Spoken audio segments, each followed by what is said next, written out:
ಅಹಮದಾಬಾದ್ನ air India ದುರಂತದಿಂದ ಪಾರಾಗಿರುವ ಮಹಿಳೆ ಹೇಳಿದ ಕಥೆಯನ್ನ ಕೇಳಿದ್ರೆ ಎದೆ ನಡುಗುತ್ತೆ. ಆಕೆ ಈ ದುರ್ಘಟನೆಯಿಂದ ಬದುಕಿದ್ದು ಹೇಗೆ ಅಂತ ತಿಳಿದ್ರೆ, ವಿಧಿ ಆಟ ಹೇಗಿರುತ್ತೆ ಅಂತ ಕೇಳಿದ್ರೆ ಶಾಕ್ ಆಗುತ್ತೆ.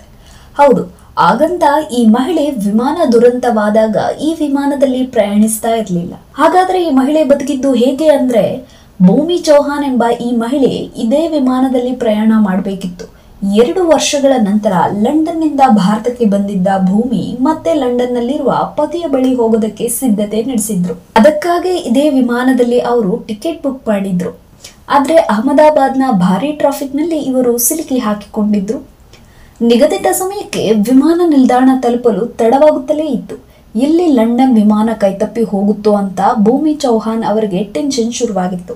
ದಾರಿಯುದ್ದಕ್ಕೂ ಅವರು ಅಹಮದಾಬಾದ್ನ ಟ್ರಾಫಿಕ್ಗೆ ಶಾಪ ಹಾಕುತ್ತಲೇ ಇದ್ರು. ಟ್ರಾಫಿಕ್ ನಿಂದ ಬೇಸತ್ತು ತಾವು ಹತ್ತಬೇಕಿದ್ದ ಲಂಡನ್ ವಿಮಾನ ತಪ್ಪಿ ಹೋಗಬಹುದೆಂಬ ಆತಂಕ ಚಡಪಡಿಕೆಯಿಂದಲೇ ಅವರು ಒದ್ದಾಡ್ತಾ ಇದ್ರು. ಕೊನೆಗೂ ಅವರು ಏರ್ಪೋರ್ಟ್ ತಲುಪಿದಾಗ ತಿಳಿಯಿತು, ಅವರು ಹತ್ತಬೇಕಿದ್ದ ಏರ್ ಇಂಡಿಯಾ ವಿಮಾನ AI-171 ಟೇಕ್ ಆಫ್ ಸಮೀಪಿಸಿದ. ವಿಮಾನ ಹತ್ತಲು ಇನ್ನೂ ಸಾಧ್ಯವಿರಲಿಲ್ಲ. ಆ ಕ್ಷಣ ಭೂಮಿ ಚೌಹಾನ್ ಸಹಜವಾಗಿ ಬೇಸರಗೊಂಡಿದ್ರು. ಅಲ್ಲಿದ್ದ ಸೆಕ್ಯೂರಿಟಿಗಳ ಮೇಲೆ ಕೂಗಾಡುತ್ತಾ ತಮ್ಮ ಕೋಪ ಹೊರ ಹಾಕ್ತಿದ್ರು. ವಿಮಾನ ಮಿಸ್ ಆಗಿದ್ದ ಹತಾಶೆಯಿಂದ ಅವರು ಈ ರೀತಿ ಕೋಪಗೊಂಡಿದ್ದು ಸಹಜ ಅನ್ನೋದು ಏರ್ಪೋರ್ಟ್ ಸಿಬ್ಬಂದಿಗೂ ತಿಳಿದಿತ್ತು. ಹಾಗಾಗಿ ಅವರು ಕೂಡ ಭೂಮಿಯವರನ್ನ ಸಮಾಧಾನ ಮಾಡಿದ್ರು. ಆದ್ರೆ ಕೆಲವೇ ಕ್ಷಣಗಳಲ್ಲಿ ದೇಶದಾದ್ಯಂತ ಹಬ್ಬಿದ ಸುದ್ದಿ ಇವರ ಕಿವಿಗೂ ಬಿದ್ದಿತ್ತು. ಆ ಕ್ಷಣ ಭೂಮಿ ಚೌಹಾನ್ ಕುಸಿದು ಬಿದ್ದಿದ್ರು. ಅವರಿಗೆ ಖುಷಿ ಪಡ್ಬೇಕೋ ದುಃಖ ಪಡ್ಬೇಕೋ ತೋಚದೆ ಅವರು ಕ್ಷಣಕಾಲ ಮೌನಕ್ಕೆ ಜಾರಿದ್ರು. ಯಾಕಂದ್ರೆ ಕೆಲವೇ ಕ್ಷಣಗಳಲ್ಲಿ ವಿಮಾನ ಕೈ ತಪ್ಪಿತು ಎನ್ನುವ ಹತಾಶೆ ಅವರ ಪಾಲಿಗೆ ಭಯಾನಕ ಆಘಾತವಾಗಿ ಬದಲಾಗಿತ್ತು. ಅವರು ಹತ್ಬೇಕಿದ್ದ ವಿಮಾನ ಟೇಕ್ ಆಫ್ ಆದ 5 ನಿಮಿಷದಲ್ಲಿ ಪತನಗೊಂಡು ಅದರಲ್ಲಿ ಪ್ರಯಾಣಿಸುತ್ತಿದ್ದ 241 ಜನರು ಮೃತಪಟ್ಟಿದ್ದಾರೆ ಎಂಬ ಸುದ್ದಿ ಅವರನ್ನು ಬೆಚ್ಚಿ ಬೀಳಿಸಿತ್ತು. ಟ್ರಾಫಿಕ್ನಿಂದ ಕೇವಲ 10 ನಿಮಿಷ ತಡವಾಗಿದ್ದು ಆಕೆಯ ಜೀವವನ್ನೇ ಉಳಿಸಿದೆ. ವಿಧಿ ಎಂದರೆ ಇದೇ ಇರಬೇಕು. ವಿಮಾನ ತಪ್ಪಿ ಹೋದಾಗ ಆದ ನಿರಾಸೆ ಈಗ ಅವರಲ್ಲಿ ಉಳಿದಿಲ್ಲ. ಆಗಿದ್ದಿಲ್ಲ ಅವರ ಪಾಲಿಗೆ ಒಳ್ಳೆಯದೇ ಆಗಿದೆ. ಈ ವಿಮಾನದಲ್ಲಿದ್ದ 242 ಜನರಲ್ಲಿ ಹೆಚ್ಚು ಕಡಿಮೆ ಎಲ್ಲರೂ ಈ ಲೋಕ ತ್ಯಜಿಸಿದ್ದಾರೆ ಎನ್ನಲಾಗಿತ್ತು. ಆದ್ರೆ ಪವಾಡ ಎನ್ನುವಂತೆ ಒಬ್ಬ ವ್ಯಕ್ತಿ ಬದುಕಿ ಬಂದಿದ್ರು. ಹೌದು, ಕುಮಾರ್ ರಮೇಶ್ ಎಂಬ ಏಕೈಕ ಪ್ರಯಾಣಿಕ ಪವಾಡ ಸದೃಶ್ಯ ರೀತಿಯಲ್ಲಿ ಈ ಅಪಘಾತದಿಂದ ಪಾರಾಗಿದ್ದಾರೆ. ಪವಾಡ ಸದೃಶ್ಯರಾಗಿ ಬದುಕುಳಿದ 40 ವರ್ಷದ ಬ್ರಿಟಿಷ್ ಭಾರತೀಯ ವ್ಯಕ್ತಿ ವಿಶ್ವಾಸ್ ಕುಮಾರ್ ರಮೇಶ್ ದೂರದರ್ಶನಕ್ಕೆ ಆಸ್ಪತ್ರೆಯಿಂದಲೇ ಸಂದರ್ಶನ ನೀಡಿದ್ದಾರೆ. ಅಪಘಾತದಲ್ಲಿ ತಾವು ಬದುಕುಳಿದಿರುವುದಕ್ಕೆ ವಿಶ್ವಾಸ್ ಆಶ್ಚರ್ಯ ವ್ಯಕ್ತಪಡಿಸಿದ್ದಾರೆ.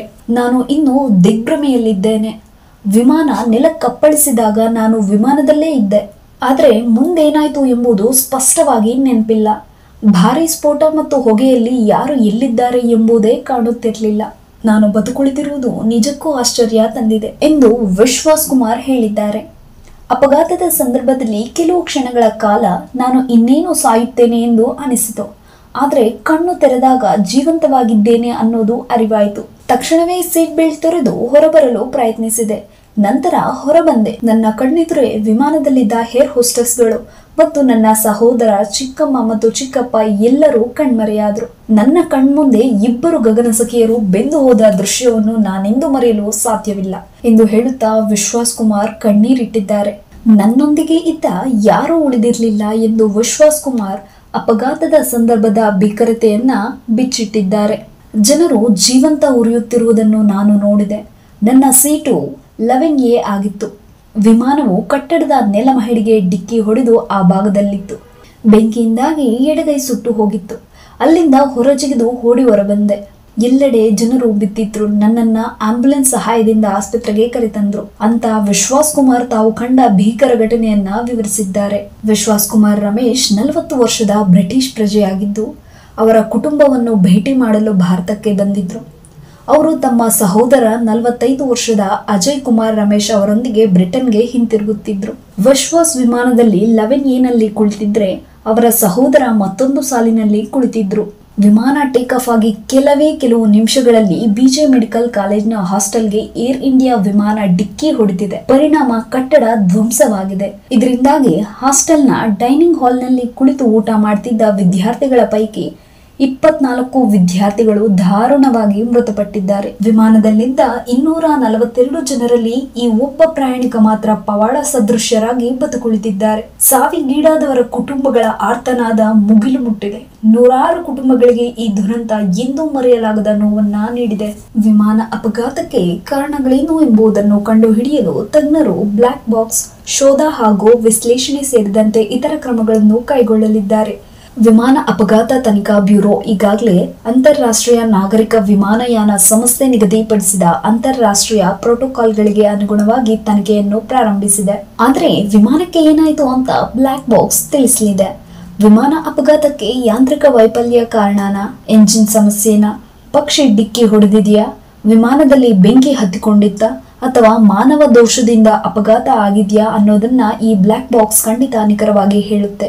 ಪೈಲಟ್ಗಳು ಮೇಡೆ ಕರೆ ಮಾಡಿದ್ರ, ವಿಮಾನದಲ್ಲಿ ಏನಾದ್ರೂ ಸ್ವಯಂ ಚಾಲಿತ ಎಚ್ಚರಿಕೆಗಳು ಬಂದಿದ್ವಾ, ಆ ನಿರ್ಣಾಯಕ ಕ್ಷಣಗಳಲ್ಲಿ ವಿಮಾನವನ್ನ ಸರಿಪಡಿಸೋಕೆ ಏನು ಪ್ರಯತ್ನ ಮಾಡಿದ್ರು ಅನ್ನೋ ಎಲ್ಲಾ ನಿರ್ಣಾಯಕ ಮಾಹಿತಿಗಳು ಈ ರೆಕಾರ್ಡಿಂಗ್ ನಲ್ಲಿ ಸಿಗುತ್ತವೆ.